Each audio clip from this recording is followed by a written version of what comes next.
Hey there, friend, and welcome back to another episode of the Empowered Mission podcast. I'm super excited for this episode because I actually pulled this idea from a TikTok video that I created that kind of blew up a little bit. And I was like, oh, this is some good stuff right here. I need to make a whole podcast episode about it. So in summary, the TikTok video, which brings me to today's podcast episode topic, which is how would Jesus approach business as an entrepreneur in 2023?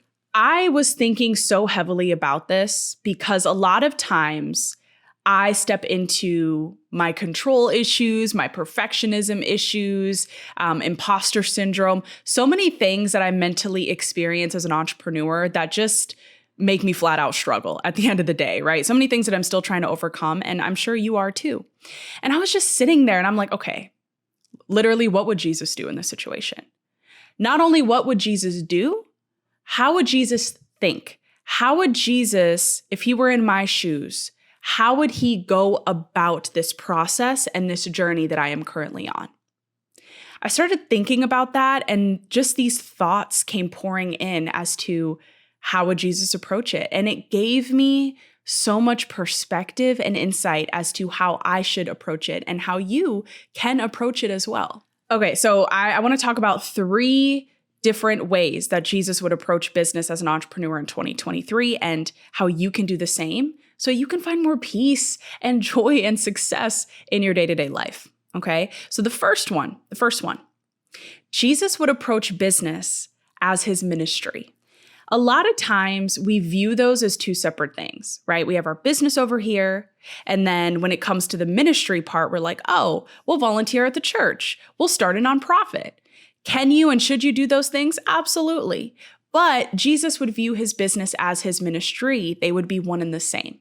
Now, when you think of the word ministry, this means that you minister to people. You uplift them. You help them. You guide them. Jesus would do nothing but that in his business. His business is his ministry. And I think when we look at it from those lenses, it takes the fear out of it. It takes selfishness out of it. It takes control out of the picture because you're not focused on yourself and how things are going to turn out for you. You're focused on the people. You're focused on serving them, on uplifting them, on guiding them. And when you make that selfless transition, your heart's posture begins to change. And when your heart's posture begins to change, your outlook on life it's just different. It's more kind. It's more peaceful because you're leading with this beautiful serving mentality.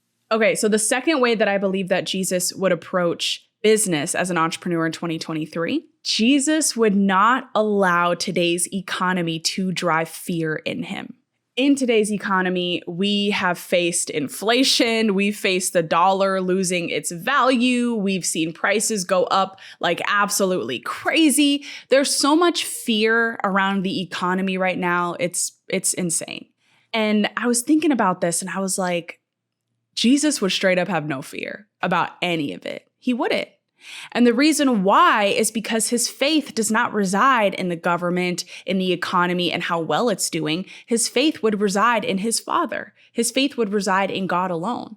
He would know that God would provide. He would believe and have faith that God is bigger than any economy, than any government, than any social or economic issue that we might be currently dealing with. God is bigger than all that. And nothing is impossible with God. So I feel that I literally got this picture in my mind of Jesus just chilling on the couch, right? The world is in chaos. Everyone's worried about money and prices skyrocketing and all this stuff and what they're going to do. And Jesus just be chilling on the couch. Like, it's okay. I'm not worried about money. Everything's going to be taken care of. As long as I'm doing what God is calling me to do, he will take care of me. I will be okay. So for us, what does it look like for us to not worry about our monthly income?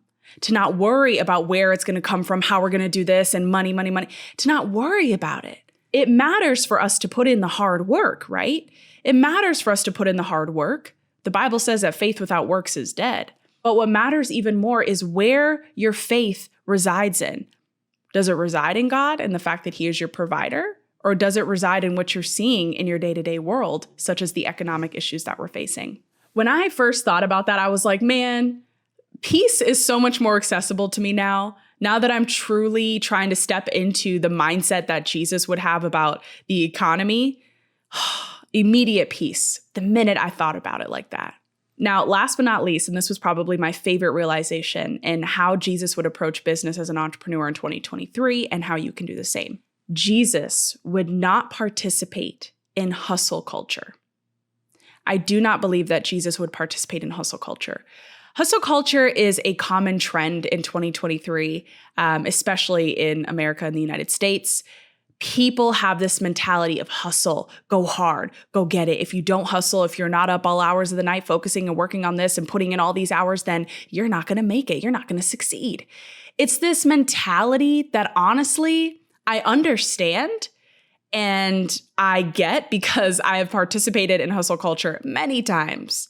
But it's also a mentality that I don't believe that Jesus would have had. Because when you are constantly in this state of hustle culture, you are in control. That's the reason why you're hustling so hard. You are in control. You have to go out here and work hard because it's all up to you. You have to make that money. You have to start this, otherwise it's not going to work. It's all up to you. So you got to hustle, and climb that ladder in order to get there. Otherwise you're going to fail. Now, again, it is essential for you to work hard. But where so many of us get it wrong is that we allow our works to supersede our relationship with God. We will spend 10 hours a day working hard on our creative projects and maybe 30 minutes a day talking to God, if that. There is a huge problem there, and it's because subconsciously we are driven by hustle culture. And the reason why I feel like Jesus would not participate in that is because in the Bible, multiple times it is written that he steps away to pray. He steps away to be by himself. He takes time to spend time with God because he knew that that was essential to sustain his journey. Jesus rested. Jesus prayed. Jesus took time and moments of solitude. We as entrepreneurs should be doing that same thing. Like how in the world can we expect to sustain the journey of being our own boss and starting an entire company if we're not truly feeding our spirit and our souls and our minds? We're not feeding it and filling it back up so that we can pour back out. There needs to be a balance there. And I truly believe that Jesus knew that balance so well. So I just want that to be a reminder to you. It's important to keep working hard. You should keep working hard, but do not allow your relationship with work to supersede your relationship with God. Make sure that you're taking moments to rest. You're finding time to meditate. You're finding time throughout the day to pray, and you're putting your faith in Him above everything else. Life as an entrepreneur does not need to feel so chaotic all the time. It doesn't. There are solutions. There are ways out of this constant cycle of burnout. And I truly believe that the ways out start by thinking, how would Jesus go about this? If Jesus were an entrepreneur in today's society, what would he do?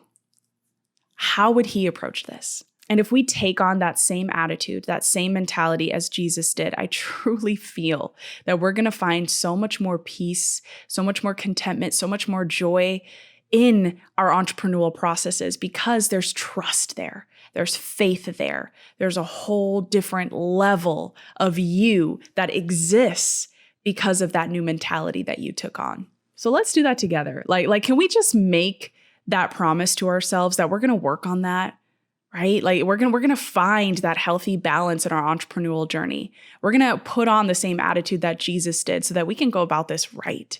I know that this is something that I want to implement, and I truly feel that it can help you too. If this episode was inspiring for you, if it helped change your perspective in a great way, then feel free to share it with someone and just get the word spread. Let's go ahead and share that encouragement and get people to see that their life, their business, the way they're going about their entrepreneur journey, if they're not happy with it, it can change. It can change for the better. Thanks for tuning in, friend, and we'll see you next time.